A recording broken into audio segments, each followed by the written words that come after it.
Злодії-невдахи кримінального світу, які попалися через свої безглузді дії, курйозні ситуації та неочікувані фінали історії. Все це випуск «Бувай таке», який ми і розпочинаємо. Стартуємо сьогодні з небезпечної, втім не менш курйозної ДТП, що сталося на Франківщині. Тут в ДТП потрапили два коні – один залізний і один звичайний.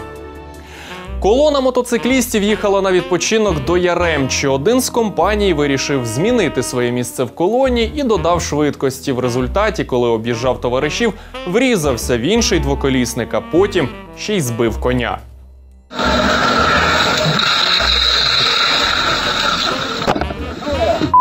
Що сталося? Так, я тормозився, коня збив боком. В результаті серйозного зіткнення байкер травмував ногу. Його забрали до лікарні. Кінь, якщо говорити журналістськими штамами, відбувся переляком і допомоги ветеринара не потребував.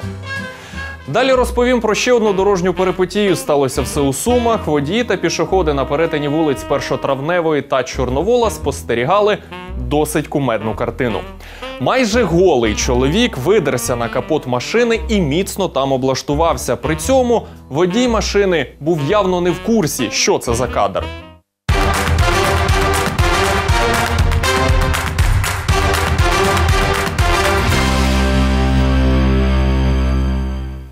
Поліції, яку викликали на місце, власник «Тойоти» розказав, що чолов'яга спершу стрибав на усі проїжджаючі повз автомобілі, а потім оселився на капоті його машини і ніяк не погоджувався злізати.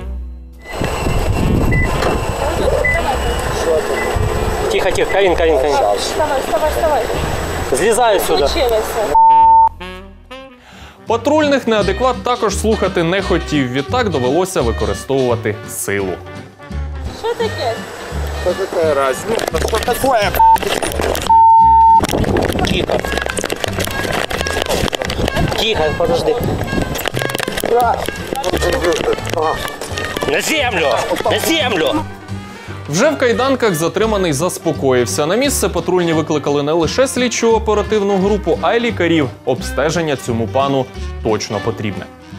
Далі про більш конкретні причини дорожньої пригоди. Історія з Білої церкви. Бува таке, що людина вилазить на капот і обурює інших. А бува так, що водії поводять себе так, що вилазять не на капот, а те, що вони роблять, на голову не налазить. Так сталося з водійкою з моєї історії.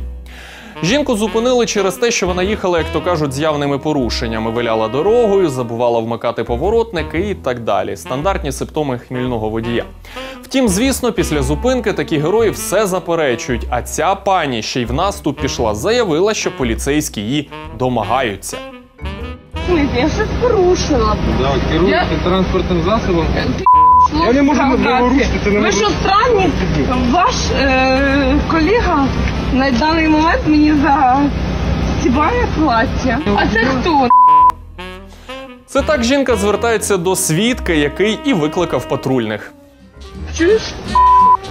Яна Юрівна, Ти мене знімаєш зараз на камеру. Яна Юрівна, Ну і заспокойтесь, що, будь тобі ласка. краще стане? Заспокойтесь. Ну і, звісно, що в мене все буде. Відпочивали сьогодні? Ви лише поймайте, реально Преступника. преступника, Все, да. без проблем. А не мене. Ми з вами За що? За що ви Яна мене? Юрівна, ми з вами За поспілкуємося. З вами поспілкуємося.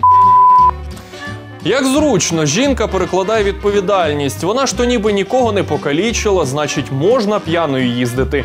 Ні, не можна.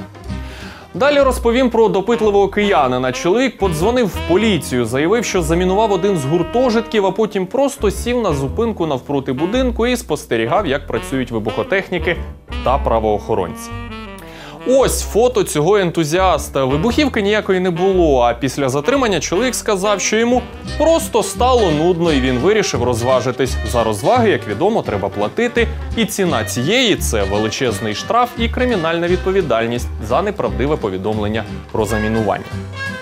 Наступна історія протилежна. Тут чоловік був готовий на все, аби не побачити, як працює поліція. Втім, тут зрозуміло, працювати правоохоронці повинні були з ним, адже чоловік вдерся до квартири в Ковелі на Волинщині.